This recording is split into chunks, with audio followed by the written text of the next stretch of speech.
गजा एक ऐसी जमीन जो बरसों से नाकाबिले तसव्वुर मसाइब का शिकार है।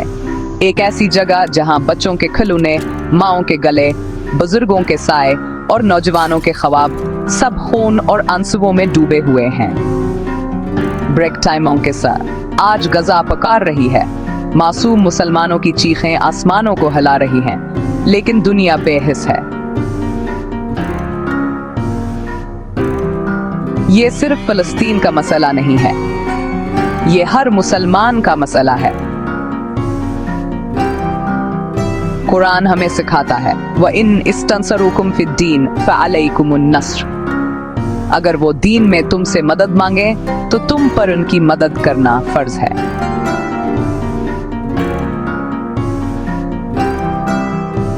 क्या हमने अपने भाइयों और बहनों की मदद की है?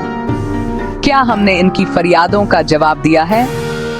या हम अपने आरामदा कमरों में खुद को महदूद करके सिर्फ गमगीन होकर और दुआएं करके बैठ गए हैं? याद रखें, अगर आज हम खामोश रहे तो ये जुल्म कल हमारे दरवाजे पर दस्तक दे सकता है। हम क्या कर सकते हैं?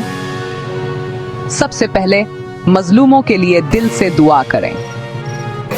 सोशल मीडिया पर उनकी आवाज बने, सच को फैलाएं। मोतबर तंजीमों के जरिए इनकी माली मदद करें।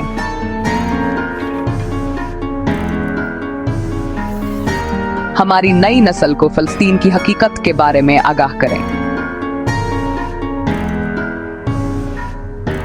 दुनिया को बताएं कि हम एक उम्मत हैं और एक हिस्से का दर्द सबको महसूस होना चाहिए। गजा के बच्चे हमसे पूछते हैं, क्या हम सिर्फ तस्वीरें और वीडियोस बनाने के लिए हैं? क्या हमारा खून इतना सस्ता है? ऐ मुसलमान, गजा तुम्हारी मदद का तलबगार है।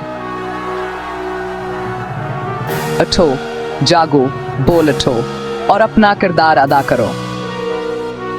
अगर अल्लाह क़यामत के दिन पूछे, जब मेरे बंदों पर जुल्म हो रहा था तुम कहाँ थे, तुम क्या जवाब दोगे?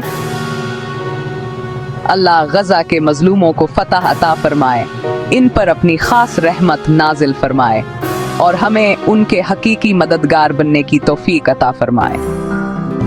आमीन या रब्बिल आलमीन।